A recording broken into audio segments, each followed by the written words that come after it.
semester of fifth semester. You study something called as digital communication. Okay. And now this semester you are having a subject called as optical communication. Okay. So hoping that you would have studied a digital communication a bit. It will be easier if you go through optical communication after knowing digital communication. Why you are going for digital communication? Today's topic is of course optical communication, and nearly 70 or 80% of digital communication in telecom happens in optical only. Okay. So almost in telecom, some 70% of the network uses optical fibers only. Only 30% of the network use copper or wireless. Okay. All our internal networks uses optical fiber as their medium, and all the transmission happens in terms of optical signals only. Okay. Right. First thing is that initially when telecommunications started, all the signals were analog only. Whatever we speak will be converted into analog voltage that has to be transmitted to the other end. Why they migrated to digital? Any answers? Noise is more. Good. Put in some other words. So distortion is more, noise is more. Good. Practically speaking, there are two problems. First one is the distance covered. If I am having a mic, right, I am speaking in that mic, so this has to be converted into analog and has to be carried away. How much distance will this cable will carry my voice as voltage or current? And the maximum from 100 meters, beyond which you need an amplifier, isn't it? Without which you cannot reproduce. Okay. Even if you make very special arrangements that we do in telecom, in landline it is something like that. Okay. From your telephone instrument kept at your home to telephone exchange, we will be using twisted pair copper wires. That is going to carry your voice as analog. It is converted into digital only at the exchange. So even after very specific arrangements, you cannot carry voice traffic or voice analog voltages more than some 5.5 or 6 kilometers. After that is not possible. It will die away. Okay, it will fade away, or it will get distorted. Okay, so distance main problem. We are not able to carry an information in analog format to long distances. That's why people searched for some other ways by which we can take the signal to very long distances, and then came out the digital. The second issue in analog transmission or analog communication is how many people or how much information you can carry via a single physical channel. You are having two wires only, isn't it? Via that copper wire only information has to be carried up. How many people's voice can be carried in that? If you go for analog up to 5 or 6, more than that is not possible. Okay. So we want a technique where the same channel, the same physical channel or the same copper wire can be shared by multiple peoples, like you do in your cable TV. So everybody is, earlier we had something called as cable TV. There will be somebody called as cable operator. He will be extending a cable to your home, isn't it? How many channels will be coming in that? Hundreds of channels, isn't it? So a lot of channels or a lot of information can share the common physical medium, provided you go to digital version.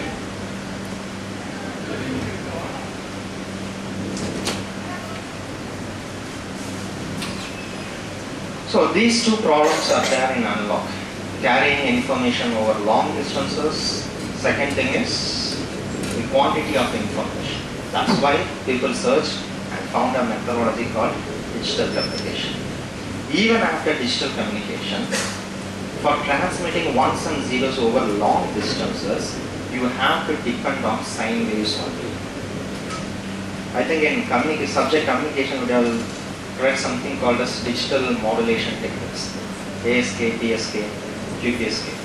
On one side you will give input of ones and zeros, on the other side you will get sine waves. So for transmitting ones and zeros, you have to depend again on sine waves of specific frequency. You have to generate and transmit it. Again the sine wave may get distorted. Only thing now, the exact waveform is the exact voltage waveform as I am speaking will not be transmitted, but instead of that a consistent frequency waveform will be transmitted. Definitely this improved a lot of performance, but again there are issues. Okay. When they migrated to a format that they can transmit ones and zeros transparently or without converting ones and zeros to some other format. If you can transmit on ones and zeros directly in the media itself, you can go for very longer distances and very high bandwidths. This is achieved in optical communication. As far as today is concerned, optical fiber and optical communication is the fastest as well as the highest bandwidth supporter of communications. You don't have any alternate media that can work at par with an optical cable. Of course, you are having satellite communications, microwave communications, okay, your coaxial cables, all these things will do, but definitely they cannot match or even come near to an optical fiber cable. Does anybody have any idea regarding what is the bandwidth supported by a twisted pair cable? We have different medias for transmitting information, isn't it? So first one is a normal wire which we are using. Okay, definitely we will be knowing that will be very low. So automatically they improved it to twisted pair cables. So any idea regarding 10? Can you give me in bits per second? You are using Ethernet link cables and all, isn't it? What is the bit rate supported by them?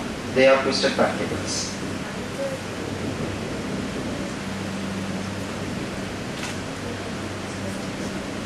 No idea? Almost everybody will be having a laptop with an internet connectivity. There will be Ethernet port in it, isn't it? When you are buying a laptop, will you not check what is the speed of the port? Yeah, that's a very important parameter. Yeah. In Wi-Fi you have certain standards, old standards are there, new standards are there. Similarly in Ethernet ports also you have older standards and newer standards. The earlier standards, earlier means very beginning it supported only 10 Mbps. Then they improved to 100 Mbps. And now we have Ethernet ports which can support 1000 Mbps, 1 Gbps. Because you are going to buy a laptop, see to that your Ethernet card supports at least 1000 Mbps. They call it 10.10. There should be a telephone exchange for landline here, isn't it? Anybody have any idea? That is number 2. No, it's very far. Don't you have it already? Our itself is very long. Yeah? If you see some grey color tower somewhere around here, mostly there will be a telephone exchange below it. Okay. We have put towers at all places where there is already a landline exchange, because we will be having space, fiber connectivity, power, everything available there. So it is easier for us to construct tower also. Okay. Mostly it will be somewhere nearby.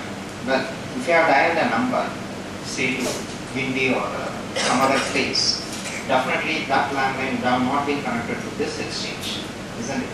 That would have been connected to this nearby exchange. Then how does the call move from here to there? These exchanges has to be connected in some way, isn't it? So we call that as inter-exchange junctions. Well, now, I think we have studied PCM. Pulse code function, isn't it? Right. What will be the input to an PCM and output of PCM? You know the stages and all. Okay. There will be some 8-mark questions. Sampling, doing what you are actually doing in PCM.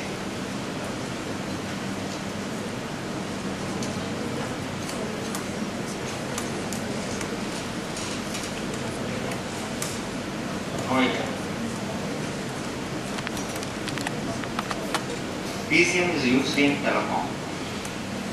One thing is for sure. PCM is used in telecom, particularly all landlines. Even in your mobile phones, the first operation performed on your voice signal is PCM. Okay. So the input to PCM will be an analog signal. The output will be an digital signal. Okay, it's not pulse, it is a digital signal. Right.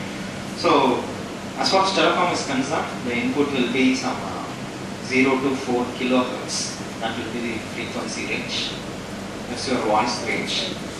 And they are sampled at 8,000 samples per second. Each sample is converted into 8 bits. Each sample is converted into 8 bits. So resulting in 64,000 bits. So resulting in 64,000 bits per second. So in telecom, somebody asks you about PCM, we will say that it converts our voice voltage, voice signal into 64 kilobits per second digital signal. PCM is a common concept. Okay.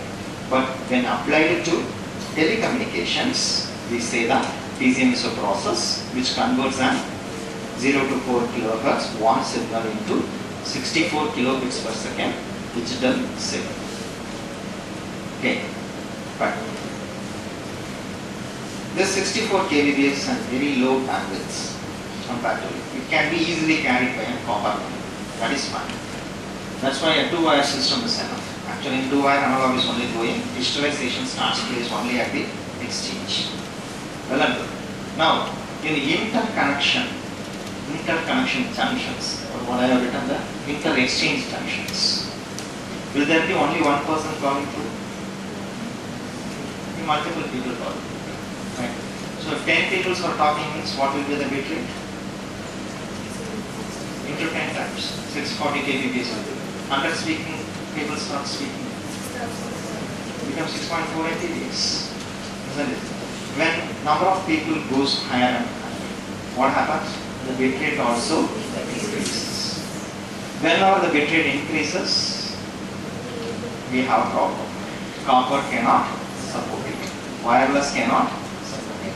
So what will be the option? Optical fiber will be the option. So where do we use optical fibers in telecom is, first cases we are using for connecting exchanges. All at inter-exchange junctions, optical fibers are used. So that is the first starting point where the telecom industry started to use optical fibers. But after that, mobile came in.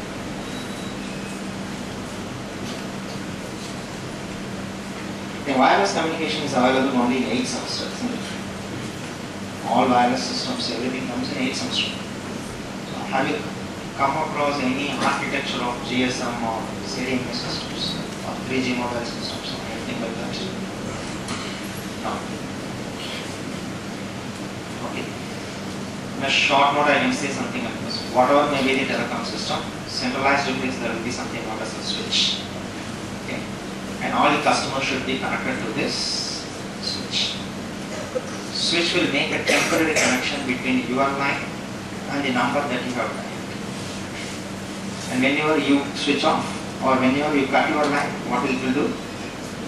It will disconnect the connection between you and the line you have called for. That is why it is called as a switch. Mobile also same thing should happen. Okay. So you are having a mobile station or a mobile cellular phone in your hand. These phones has to be connected with the switch. When you dial a number, your phone and the number that you have dialed should be made in that connection. Right. Now, the MSC is not connected directly with the help of some radio equipments. We call it as BSC and BTS. Just BTS means an equipment placed under the tower. That is what is called as an BTS. I think last time also we saw the connectivity showing the antenna and the BTS and the waveguide or a transmission line connecting with it. Isn't it? BTS is an equipment available below every tower. Okay. This BTS has to be connected to BSC, and the BSC has to be in turn connected with the large switch here named as MS, Mobile Switching Center. The connectivity between your mobile station and the BTS is wireless. Okay. You have an equipment in your hand that has to be connected with the antenna of the tower, and this connectivity is wireless. But that cannot function alone. This BTS has to be connected with the BSC, and BSC should be connected in turn with the MS. Right. How many people will be talking to BTS at a time? A lot of people, isn't it? So maybe in hundreds or at certain places, urban places, even it goes in thousands. Which means that the output of BTS will be having very high bandwidth. And when our bandwidth goes high, what do we use? We use optical fibers. So BTS are connected to BSC using optical fibers. And BSCs are in turn connected to MSC again using optical fibers. Okay. Can you call a landline number from your mobile? Yes. Which means that the MSC has to be connected with the landline switches also. That connectivity also is done with the help of optical fibers. So wherever you go, if you want to connect two elements in telecom between which you have a high bit rate communication, you will go for optical fibers, and the communication will be optical communications. You can see that if you know optical communications very well, you have a better scope in telecom industry. Okay. How many of you are willing to IT, to go to IT, information technology side? The OMR ECR na katti vittirukanga இல்லையா, அந்த side போய் யாருக்கு இஷ்டம் கேட்கலாம். Nobody wants to do that. That is the place where you are paid heavily. In terms of euros, in terms of dollars. How do you want to go? See, if you come to telecom industry, you will earn only in thousands. If you go to IT, you will earn in lakhs. So make up your mind. Okay. And all the programmers, what they are doing there now, they are just implementing the protocols used in optical communication. That's the main projects going on now. Okay. Almost in every industry, there are only two types. One are developers, second one is services people. Leave the services side. Okay, engineers are not meant for services. The developers and implementations, most of them are engineers. What they are developing now? After banking services, that's also down now. What they are doing is developing protocols for communications. Okay. And most of the communication is today happening in optical. So if you learn this properly, you can go for that also. Okay. So don't take optical communication just as a subject. You can make it as your career itself. Provided you know some programming language, this will be a better place to apply it. Right. So these are the places where you are using optical communications. And we call all these places as aggregation network or core network in our industry. Okay. So almost optical fibers we started to use either in aggregation network or in core networks. But there is another network called as access network. The network which connects the customer and the equipment with the network. Okay. In landline, the two copper wires used comes under access network. In mobile phone, the wireless communication between your handset and the BTS comes under access network. Okay. So earlier, when voice was the predominant service, they used optical fiber only in core networks or aggregation networks to interconnect exchanges. But now data has come. Okay. Everybody is asking for high-speed data. Minimum 2 Mbps people are asking. And in case of institutions like this where internet connectivity they need, they ask for 100 Mbps or 200 Mbps. Okay. One of the university in Pondicherry requires some 500 Mbps connectivity. We are providing. How to support so much bandwidth in access network? So there is no other go. One more new trend called fiber to the home has come, where fiber is used for connecting up to customer inputs. Fiber will come to your home itself. You will be having a modem to which optical fiber will be connected. Yeah, what are you happening? If you are getting a broadband connection, copper lines are getting connected, isn't it? If you go to FTTH, what will happen? Instead of copper cables, fiber will directly come to your home. From that modem, you will have power connectivity. So, whenever the bandwidth goes high, whenever the distance goes high, the only option available as on today is optical fiber. And no other sector seems to be promising. Okay. 3G was defined in the year 2008 and implemented by 2010 itself. Okay. But 4G, which they defined by 2012 or something like that, has yet not achieved. Actual definitions made is not at all achieved. Okay. They were not able to reach the 4G 100 Mbps connectivity, wireless. So all the operators, vendors requested the unions, ITUs, International Telecommunication Unions, to reduce the standard for 4G connectivity. And whatever 4G now we are enjoying is that reduced part. It's a redefined 4G. It's called as 4G LTE. Okay. Reaching 4G standard as originally planned is not at all possible until 2016. And it seems that for the next 5 or 6 years, if we don't make a technological breakthrough, it's not possible. Whereas optical fiber is already proved, only problem is installation side, but the bandwidth is going high and high. Okay. Initially, we started with 80 Gbps bandwidths. Then went for WDM, it went for 680 Gbps, went on increased and today you have 160 80 Gbps channels that can travel in a single optical fiber. Okay. So a lot of information can be transferred. It seems that for the another at least some 20 years, there will not be any alternate for optical fibers. Okay. That's why even private operators, telecom operators, have started to lay optical fiber in your towns itself. Wherever the new apartments are coming, the operators are laying their fibers into it. Wherever malls are there, all the shops in the malls are connected with the help of optical fibers. The problem with what is now available is that we don't have application which can use 1 Gbps or so. At the most 5 Mbps is there, means you can play a video game. Isn't it? If you want to play an direct live telecast of cricket, how much is required? 2 Mbps band minimum is enough.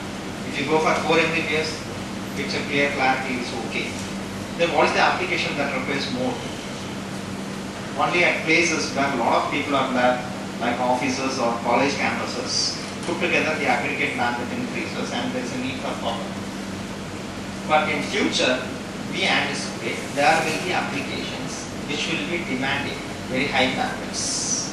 So automatically people will be requesting for high bandwidths and the solution only available is fiber. We don't have any other solution. Oh, this total internal reflection law, TDM, have any idea about all this? Because the entire optical communication is based on TDM and total internal reflection. Studied about multiplexing in digital communication. What multiplexing does? So many inputs will be there, it will mix all the inputs and give us a single output. What is demultiplexing? Mix the inputs. If you give to the demux, it will separate into different channels. Isn't it? Why you want to do multiplexing and demultiplexing? Is there any requirement for it?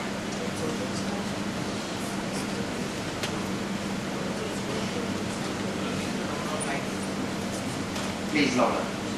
reduce the number of lines. To reduce the number of lines, or to share the media among different users, you are doing for time division multiplexing. That's cost save. Instead of having multiple twisted pair cables, I can have one twisted pair cable, so that more people can be accommodated with that. That's why you are doing for multiplexing. Okay. When you go to optical communication, after multiplexing, you have to convert this multiplexed output into optical signals. That's the next stage that you are doing. In optical communication, first all the customer information has to be converted into digital ones and zeros. That's what you are doing in PCM. Okay, right. Once you convert into ones and zeros, to share the same fiber, they have to be multiplexed. And this multiplexed information has to be now converted into optical energy and pumped inside the fiber. Then the light will travel along the fiber, reach the other end. What will happen there? No. First the optical energy has to be converted back to electrical, and then to demultiplex it. Okay. You will get the separate channels. So that's the base way of working in telecom. You multiplex all the signals, you will get an high bit rate digital signal, convert every bit into optical signal, pump it into your optical fiber, it will travel and reach the other end. Again convert that the optical energy into electrical energy, then demultiplex it, you will get back your original channels, original informations. Okay. So that's what I think. These things will be known to you. Okay. All these things we have already seen. Some comparison between capacity of an OFC. So almost a single mode optical fiber can support around 80 Gbps to 100 Gbps. Compared with that, all other things are just bare minimum. That's the huge advantage. Okay. So regarding distances, you can see that and a single mode fiber can support around 100 kilometers without the regeneration. Okay. Whereas all others are supporting within 10 kilometers. And this history and all, I think so. Time permits, we will come back and see this history.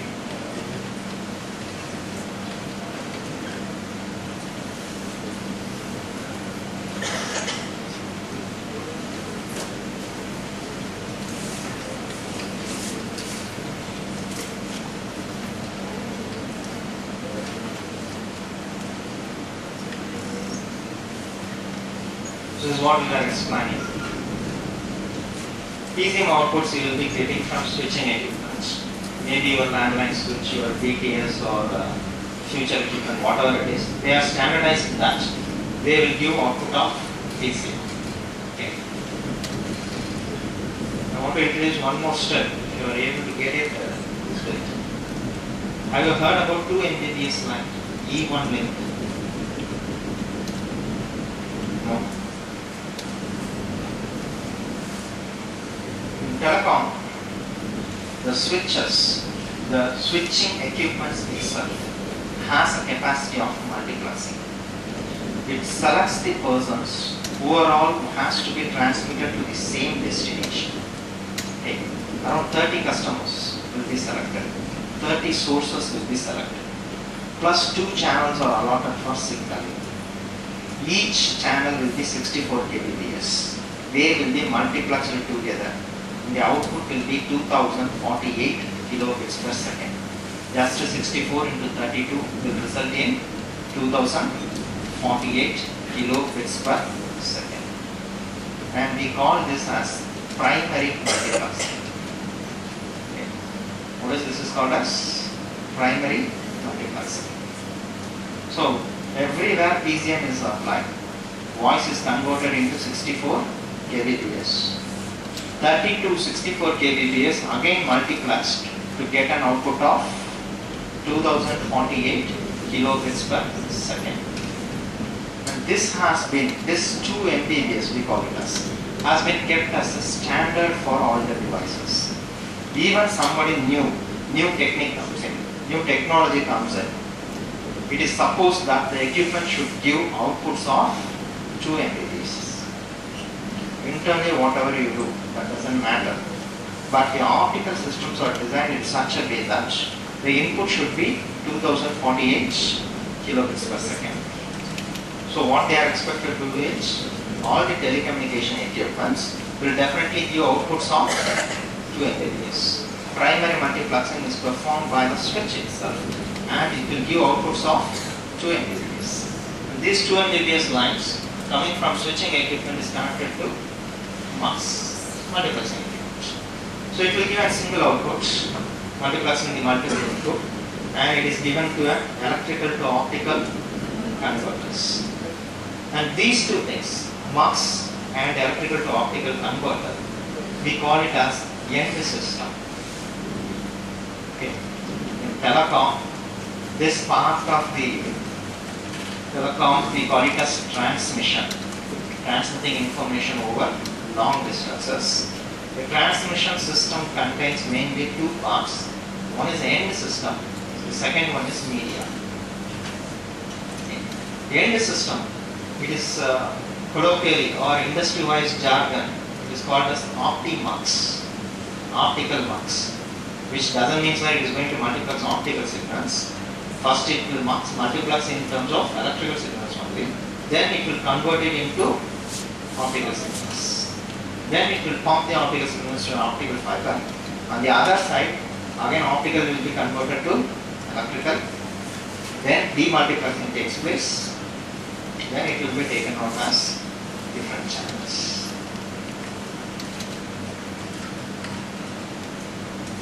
Here comes the definition for optical fiber cable.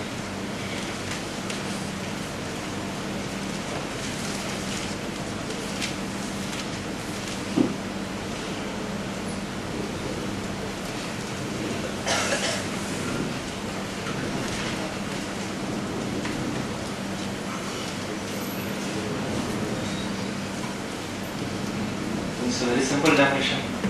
It's simply a guided medium which transfers information from one end to another in the form of optical lines.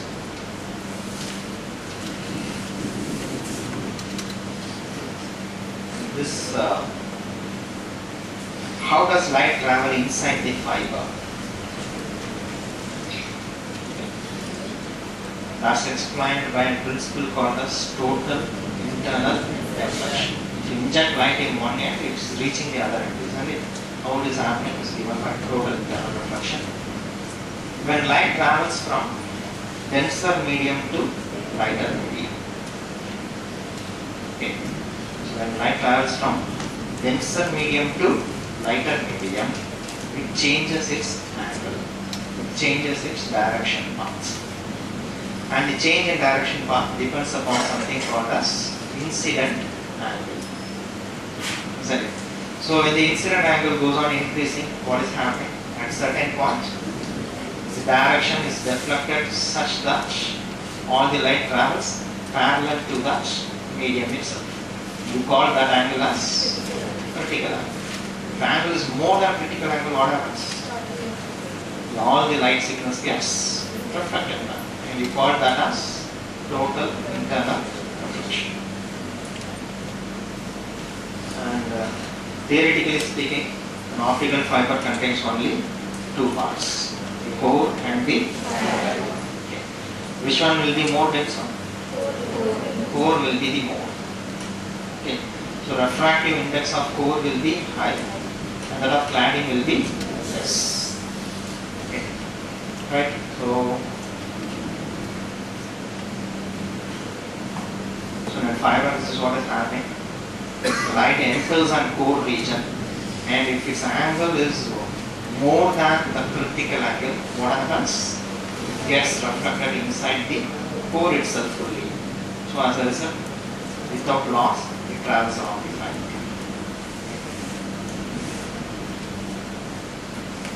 Can you imagine something like this? Inside the core itself, light gets reflected multiple times, and reaches the destination. Was an animation for this also.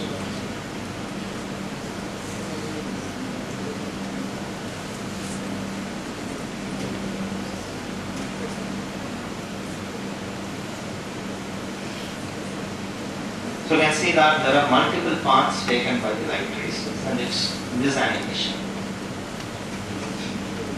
Multiple paths can be taken inside the fiber, means the fiber is called multi-mode fiber. Okay. And if you don't allow multiple paths, then we call that as single mode fiber. Okay. How it can be done? How to allow multiple paths or how to restrict it? Diameter of the core, if you reduce it, you realize. If the core diameter is 8 to 10 micrometer, means it will act like a single mode fiber. Okay, so there will be only single path image. If you allow for 80 to 100 micrometers up to the one, then it is called as multi-mode fiber. First multi-mode fiber only came in, supported high bandwidth, but it didn't support at high distances. Okay, losses were huge, dispersions were there, particularly spreading of signal is there.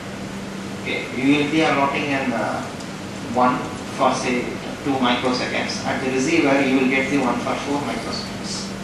Okay, such a spreading is done here in multi-mode. That's why it's not possible to even go for very high bandwidths. I think you know about step index, gradient index.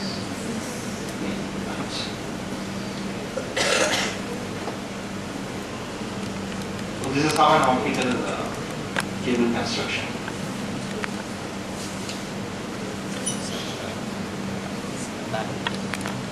It's a single fiber. Okay, and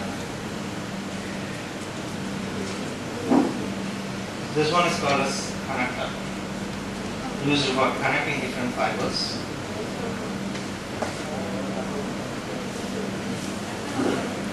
So this is an indoor cable having 2 connectors at 2 ends. We can connect to systems with the help of these connectors.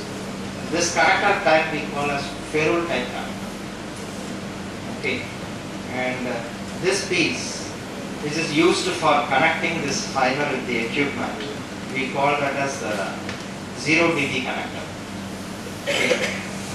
There are things which will look like this, but we call it as attenuator, which can offer some loss also. Just doesn't provide connectivity, but also losses. Okay. So just give it this. Please give me this back. Okay. So these are a little bit costly. So this cable around costs some 1,000 rupees or something like that. Okay.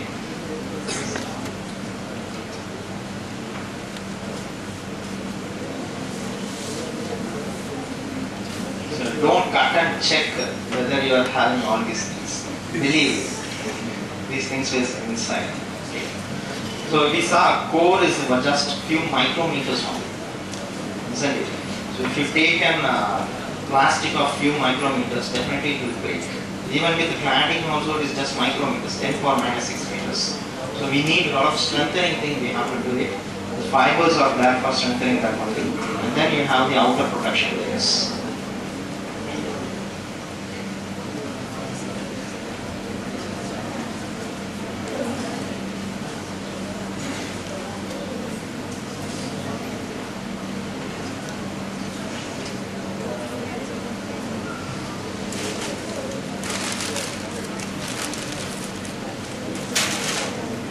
These are external optical fibers used in external applications.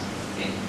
So when in indoor you need a lot of flexibility, but in outdoor what you will be doing is you need more strength on it. You have to lay the cable along the roadside or right side, and at places required you will be taking out, isn't it? So the construction itself will be different. Okay. So have a look at this, and don't poke the fiber inside your eyes. It's very harmful. You will lose your sight.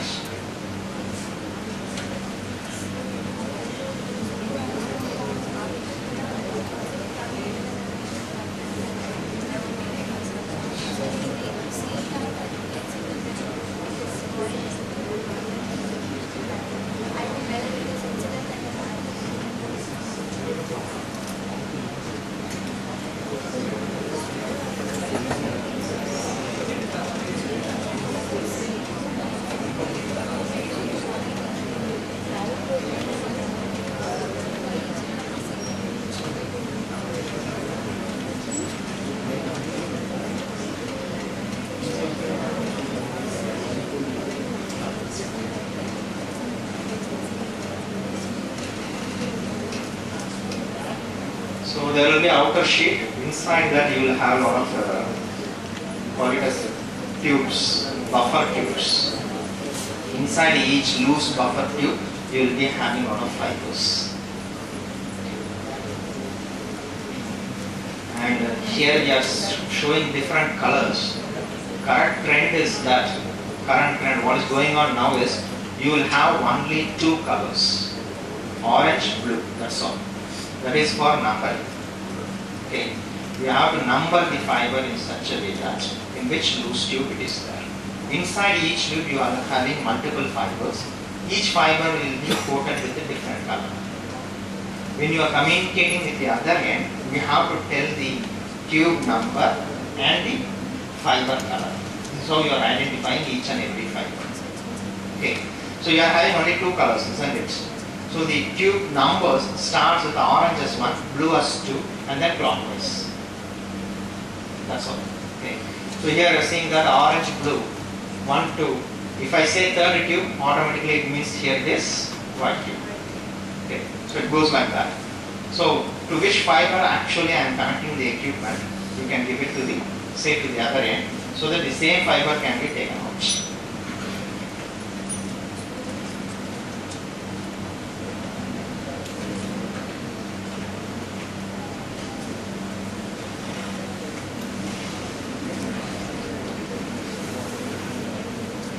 The fiber that I am showing you is a minimum configuration, 6 fiber cable that I am showing you. So it carries only 6 optical fibers. But we have larger, greater than that. So 6 has become 12, 12 became 24, 24 became 48, 48 became 96, then went to 120, then they went to 240, then 480. And today we have some 1600 fibers within the same cable itself. Okay. Such high dense fibers are now available, which are used for long distances. Okay. So the construction will be something like this. You will be having buffer tubes in multiple layers, armored protection, everything.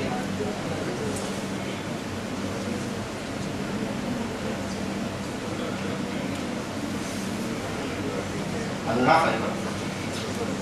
Inside that single fiber, 50,000 Gbps can go. Each single fiber.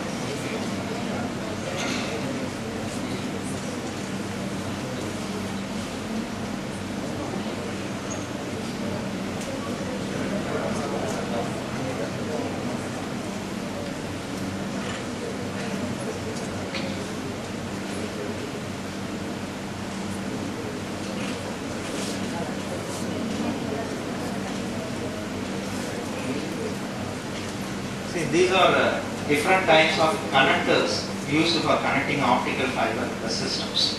The first thing that I have given across there is the ferrule type connector. We have two more things called as square type, lucent type. Then type of okay. And here I have a cable with the square type connector and also the end point.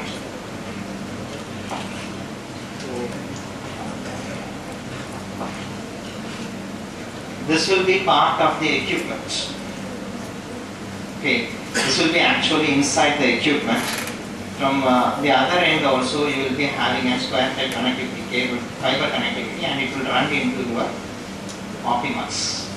Okay, and this fiber is used for taking the output. So how they are connected? We call this as male part and this one as female part. So have a look at this. This one is regarding square type connectors.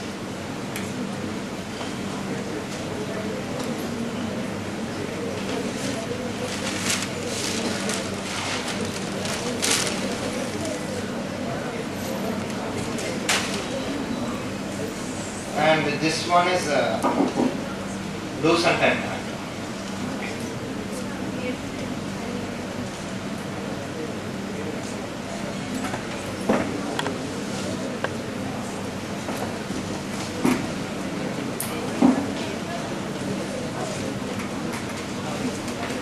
This equipment, which is looking so small, is very important in our optical communication systems. It's called as SPF. Small, form factor, pluggable, equipment. Okay. The same end system can accommodate different bandwidths. Every port is configurable. You can configure for 100 Mbps, you can configure for 100 Gbps. Right? But you have to put the correct SFP, small form factor protocol. Okay. It converts the optical energy into electrical energy and feeds into the equipment. Can you guess what will be the cost of this small instrument? Around 50,000. Very costly, right? And do you believe that this contains memory and contains software inside this? Those who are doing these programs are getting paid. Somebody who can write a program, whatever bandwidth comes, it can buffer and it can manage the external side with the indoor equipment. Right? Customer may be sent 10 Mbps or he may set 100 Mbps or he may be demanding 1 Gbps. Doesn't know. The equipment has to support all the bandwidths. Okay. So just a click of change in configuration, it will change, and this device can do that. Okay.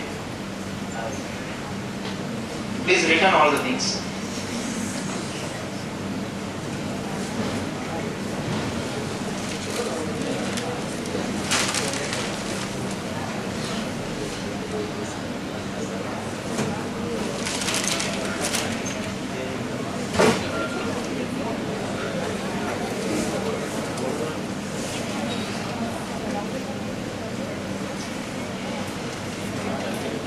All these connectors, leave about the SFP, that's the software and the hardware device. All other connectors, square type or whatever it is, they are just mechanical alignments done up to micrometer level perfection. Okay. It doesn't have any special type of material or any type of programming or nothing is there. They align the fiber exactly core to core, cladding to cladding. That is possible. Just mechanical alignment is done because light travels a straight path, isn't it? Okay. So just a mechanical alignment, put the core to core near to it, light will just pass on. It's not at all there is no other mechanism inside these connectors.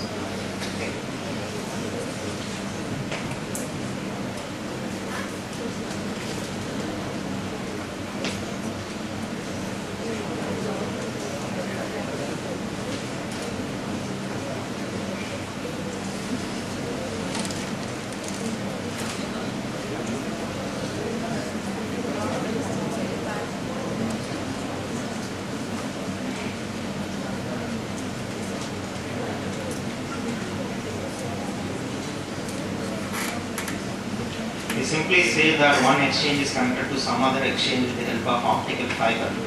Okay. You cannot do as a single piece. One fiber start from one place without any break or any connector, it cannot go to some other place. It has to be done in a form like this. From Optimus, it comes to an equipment called as FDF, Fiber Distribution Frame. And for connecting this from Optimus equipment to FDF, you will be using these indoor cables, flexible indoor cables. The equipment has to be connected to FDF, Fiber Distribution Frame.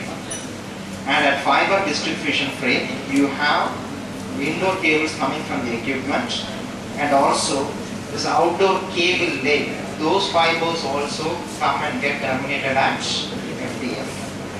And at FDF, using these connectors, you will be connecting this indoor cable with the outdoor cables. Okay.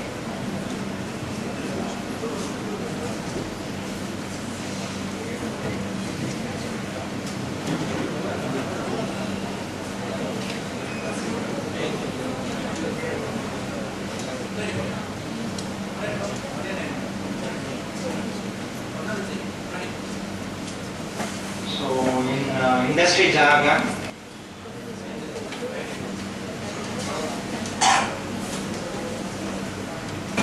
the leftmost side, what we are saying is the FDF, Fiber Distribution Frame. Okay. can see that it is nothing but on the left side you are having a lot of ferrule connectors, right side is also a lot of ferrule connectors.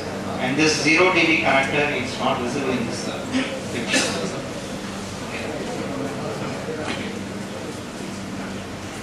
And the entire fiber optic system equipment will look something like this center image. Okay. Nearby FDF itself you will be having the Optimus systems. The right side one, some black boxes are shown, and those boxes are fiber distribution systems, fiber distribution management systems. Okay.